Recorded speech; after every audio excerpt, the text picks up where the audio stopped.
right, so Doe, did you like those 3 drills we did today?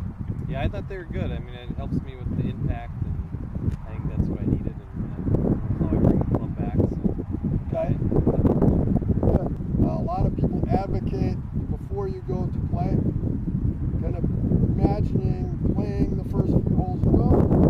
If you're going out and you got a tough tee shot on the number 1, go ahead and pretend you're on that hole, on that tee box. Go ahead and hit that shot. Imagine that what you're going to be left with if you hit it, based on how you hit that shot. If that leaves you a 7 iron or a 5 iron, whatever, go ahead and hit that one. Kind of pretend that you're playing the golf course, if you will. That's a good way to practice anything, not just golf. So randomizing the practice, I think we touched on it a little bit, one of our short game areas. Mix it up, try to hit some high shots, try to hit some low shots. Don't always hit the same shot. That's the way we actually play on the golf course, and that's the best way to give yourself some difficult lives. Don't always prop it up. Let yourself verify. It never happens. So random practice, try that. It's very good. Practice like you play. It will help you.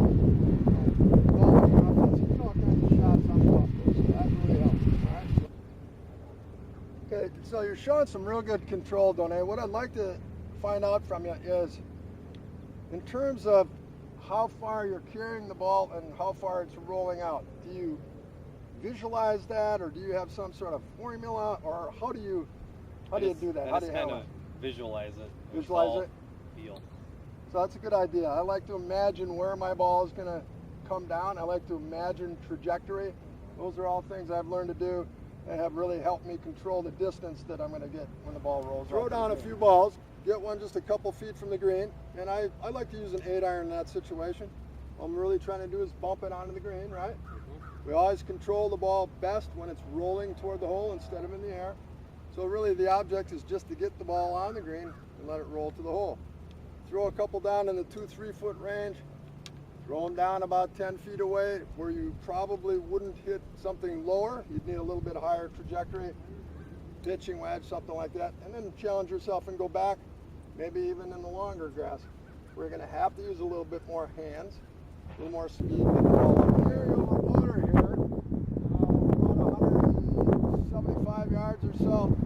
Donnie clearly has the length to go over that. Although if he does turn it to the left, that water keeps going, right? So you have to be wary of your right to left here, especially if you choose to go directly over that water. You can play to the right. There's a pretty generous fairway here. One that being said, there's water on the right-hand side too, so there's some strategy involved, especially when you hit a certain shape. Your hook, since the hole goes right to left, can be beneficial here as long as you don't overcook it, right? Right. Yep. Too many times I've been in the water on the left with the putt.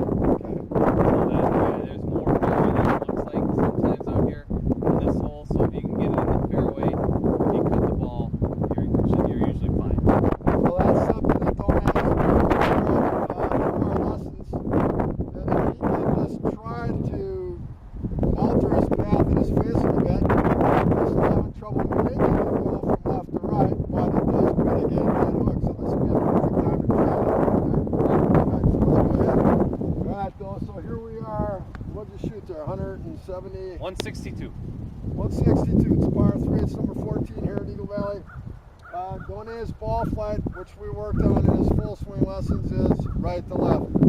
Today on number 14, we've got the pin is very much to the right. It isn't long, left to right green, but there's some trees overhead and on the right-hand side. So if you hit that right to left shot and try to look to the pin, might be problematic here. So some of the things we talked about in our lesson. Is there a way you can kind of think about what we did in terms of modifying our face angle or our path to prevent more of that miss to the left? Even though you'd be on the green, you'd be a long ways from the hole. Right.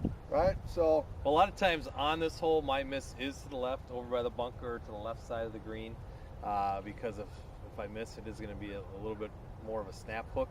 But for this instance, I think I'm going to try to aim closer to the center, but also open the face of my golf club a little bit, so then I don't have that right to left draw. Excellent. So I'm basically kind of straighten it out a little bit. I Yeah. know we've had trouble hitting it left to right during our practice sessions, but yeah, that'd mitigate that hook, or should mitigate the hook, right? Excellent. All right, so let's see how you do there.